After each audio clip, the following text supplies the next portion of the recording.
పార్టీకి సంబంధించిన నేత ఆమె, ప్రభుత్వ ప్రతినిధి కాదు.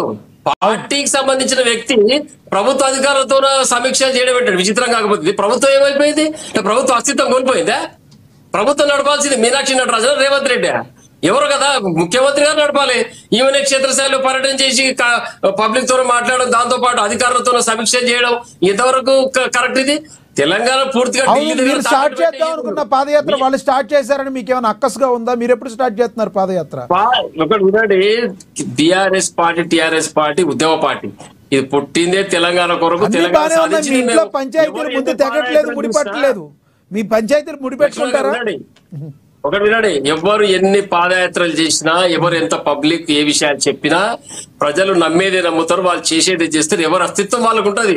టిఆర్ఎస్ పార్టీకి ఉన్న అస్తిత్వం టిఆర్ఎస్ పార్టీకి ఉంది, కాంగ్రెస్ కుంటే కాంగ్రెస్ కు, బీజేపీ ఎవరి యొక్క అస్తిత్వం ఎవరికి క్షేత్రస్థాయిలో పరిస్థితి వాళ్ళకు ఉంటుంది. ఈ రోజు కాంగ్రెస్ పార్టీ ఏంది లోపభూయిష్టంగా తయారైపోయింది. ఇన్ని రోజులు ప్రజలను మభ్యపెట్టిన వాళ్ళు, మేమే ఈ భారతదేశానికి స్వతంత్రం తీసుకొచ్చినాం, మేము లేకుంటే భారతదేశం లేని కళ్ళబొల్లి మాటలు చెప్పి ప్రజలను నమ్మించారు. 3 దశాబ్దాలుగా ప్రజలు మెల్లిమెల్లిగా అక్షరాస్యత సాధించి రాష్ట్రంలో చదువుకున్న వాళ్ళు ఎక్కువయ్యారు, అక్షరాస్యత సంఖ్య పెరిగింది, ప్రజలు తెలివిపరులయ్యారు. అన్ని గమనించి కాంగ్రెస్ పార్టీని భారతదేశంతో భూస్థాపితం చేయడానికి ప్రయత్నం చేస్తున్నారు. ఇది ఇప్పుడు చెప్పుకోవడానికి వాళ్ళకి ఏం లేదు, ఎందుకు అందరూ తెలిసిపోయింది. భారతదేశానికి ఇందిరాగాంధీ ఏం చేసిండు, నెహ్రూ ఏం చేసిండు, వారి యొక్క కోడలుగా కుమారుడు రామ్మోహన్ గారు అంత తెలిసిపోయింది ప్రజలకు. రామ్మోహన్ గారు మరి కాసేపట్లో మీ దగ్గరికి వస్తాయి. మరి కాసేపట్లో మీ దగ్గరికి వస్తాం. వినండి, చెప్పండి. ఈ ఒక్కటి చెప్తారు, చివరిగా వాళ్ళు చేసేది ఏంటంటే, మీకు సిద్ధాంతపరమైనటువంటి బేసు కోల్పోతున్నారు, పట్టు కోల్పోతున్నారు. కాబట్టి మీరు యొక్క రాజ్యాంగబద్ధమైనటువంటి ఎన్నికల కమిషన్ పై ఆరోపణ చేస్తున్నారు. ఇది పూర్తిగా ఆక్షేపణీయం, ఏ పార్టీ చేసినా. బీజేపీ కావచ్చు, కాంగ్రెస్ కావచ్చు, కమ్యూనిస్టులు కావచ్చు. ప్రజల యొక్క మనోభావాలను దెబ్బతీయడం, ఎన్నికల కమిషన్ యొక్క అస్తిత్వాన్ని క్వశ్చన్ చేయడం అనేది చాలా తప్పు పనిది.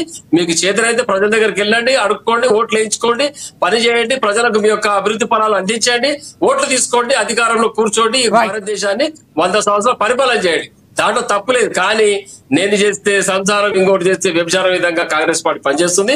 ఇది పూర్తిగా తప్పు. రేపు రాబోయే స్థానిక సంస్థ ఎన్నికల్లో కూడా మీ బతికేంద్ర బయటపడిపోతాయి. కాబట్టి ఇటువంటి దొంగ మాటలు మాట్లాడి ప్రజలను కన్ఫ్యూజ్ చేయడానికి ప్రయత్నం చేస్తున్నారు. ఇది పూర్తిగా డైవర్షన్ పార్టీస్, కాంగ్రెస్ పార్టీ. మళ్ళీ వస్తాం మీ దగ్గరికి. మనతోటి ఫోన్ లైన్ లో అందుబాటులో ఉన్నారు కాంగ్రెస్ నేత లింగం యాదవ్ గారు, ఆయనతో మాట్లాడదాం. లింగం యాదవ్ గారు నమస్తే అండి. నమస్తే. లింగం యాదవ్ గారు, పిసిసి చీఫ్ మహేష్ కుమార్ గౌడ్ గారు చేసిన వ్యాఖ్యలు ఏవైతే ఉన్నాయో, బీజేపీ పార్టీ దొంగ ఓట్లతోనే ఎంపీ సీట్లు గెలిచిందన్న వ్యాఖ్యలు ఎటువంటి సంచలనం రేపిందో అందరికీ తెలుసు.